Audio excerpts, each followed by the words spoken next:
যদি কোনো অশুভ চক্র এবং কোনো জিন সওয়ার হয়ে আপনাকে চাপ প্রয়োগের মাধ্যমে এই ধরনের ঘোষণা দেওয়া থাকে, আমরা পরিষ্কার বলছি যে আমরা কিন্তু বাংলাদেশের মানুষ, আমরা ছাত্র জনতা, আমরা কিন্তু রাজপথ ছাড়ি নাই।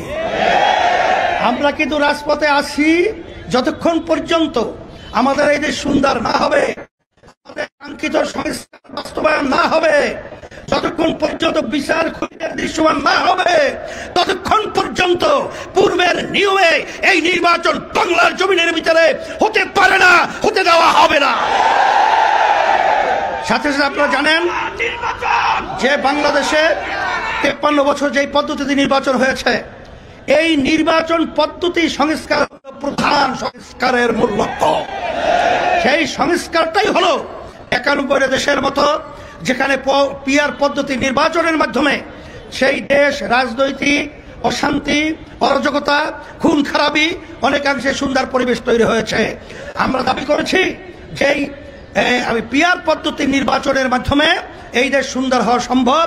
পেশি শক্তি এবং কালো টাকার দৌরাত্ম এবং বিভিন্ন পর্যায়ে গুন্ডাদের তাণ্ডব, এটা বন্ধ হওয়ার একমাত্র পদ্ধতি হলো পিআর পদ্ধতি নির্বাচন। আপনারা দেখেছেন যে আজকে সুজন নামক একটা সংস্থা, তারা সাধারণ মানুষ বাংলাদেশের, তাদের কাছে জরিপ করেছে। সেই জরিপের ভিতরে 71% মানুষ পদ্ধতি নির্বাচন চায়। এখনো কি আপনি বুঝেন না? না আপনাদেরকে আরো সুন্দরভাবে বুঝাতে হবে?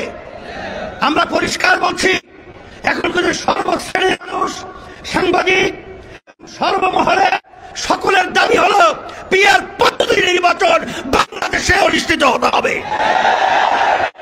সংস্কার দৃশ্যমান হতে হবে এবং জুলাই সনদ আইনি তার স্বীকৃতি দিতে হবে।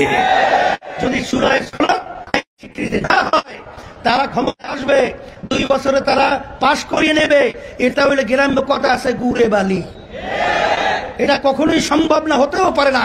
এটা নির্বাচনের আগেই এটা হতে হবে এবং জুলাই সনদ আইনি স্বীকৃতি দিতে হবে।